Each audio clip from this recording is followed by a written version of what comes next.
Welcome back to The Situation Room. I'm Guy and Espiner. We're going to go to Julia Whaipote, who is with Amy Adams here in the studio. We're going to look at the Māori seats.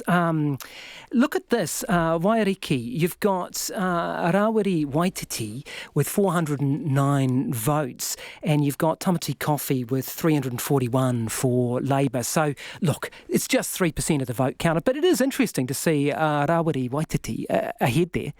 Yeah, it is. I mean, it's definitely probably the Māori seat to watch.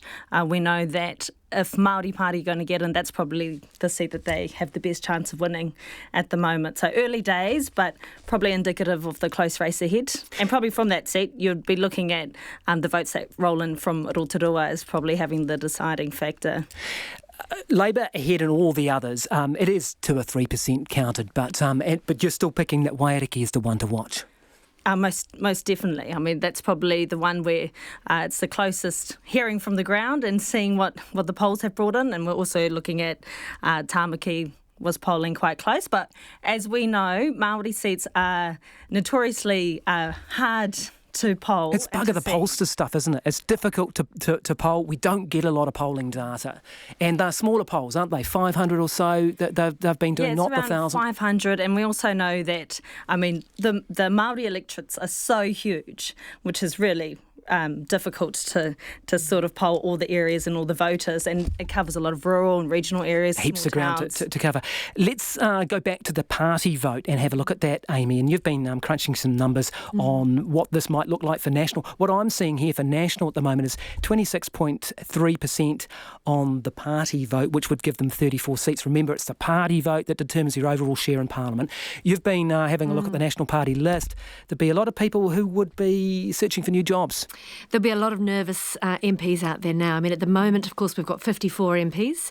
And if we hold the seats we currently have, that's about 40 MPs. So if we only get eligible for 34, there's going to be a lot of list MPs, even quite high-placed list MPs who will be feeling Okay, some nervous. Big names. So who would go? Some big names. So, look, it's too soon to tell definitively. And obviously, Paul Goldsmith's in the first list position. But then pretty quickly, you get down to some pretty heavy hitters for national, like Michael Woodhouse and Nicola Willis and Melissa Lee. Those are a serious... They can't afford to lose Nicola Willis and Michael Woodhouse. Well, the three of them that I've named are three MPs that I rate incredibly highly, and they would be big losses. So they will be watching nervously. Now, until we know who wins what seat and where it all lands, we don't know. But already there's some electorate results that are going to be interesting to watch. I mean, I'm having a look at Nelson there, 15% counted. Nick behind in that one. Nick Smith, he's been a strong MP for that area for a long time. So Nick Smith is behind in Nelson. Currently, now early days. He lost the Brightwater part of that right. Electorate with the boundary commission changes. Brightwater is a more national area. I think it was a wealthier area. He was disappointed to lose that. Yeah. And is it Rachel Boyack who's up against him there? It is Rachel Boyack. Now, Nick has been a very, very successful and effective local MP, and he's often outperformed the swing. But tonight, it's going to be How tough. How far ahead is she? I'm hearing 2,000. Yeah, well, I 2,000 ahead. That looks about right with 14 or so % counted. So it's going to be a tough one. And for Nick, he needs to win that seat to be back on these numbers. Wow. So there'll be some close races and a lot to watch as the night plays out. Julia, let's shift to New Zealand First and the Greens, and actually we can probably talk about them as the group of those so-called minor parties.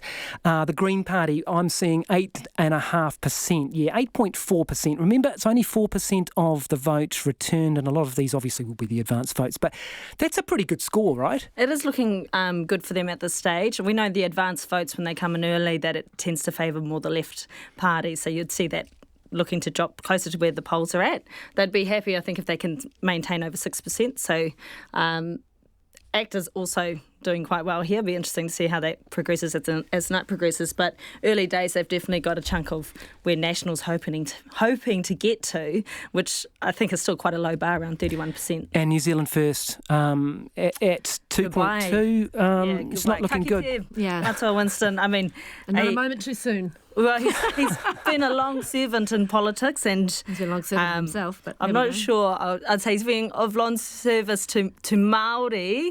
I know my nannies and our older people love him, but it's probably time that he's going to. It's not looking good for him, is it? 5% of the vote returned, and he's not even halfway there, is he, at this point?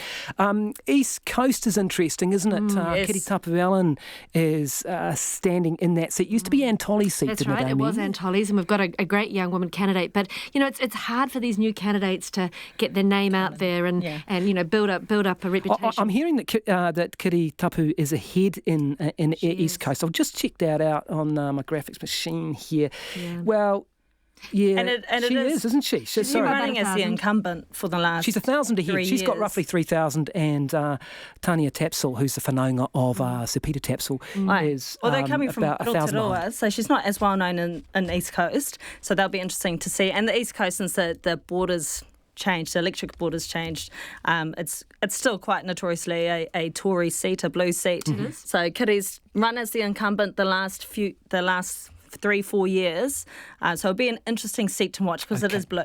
Okay, and so roughly the big scores, I'm just going to throw back to you, Corin, but the big scores are 50 to Labour, and National's got half that with 25.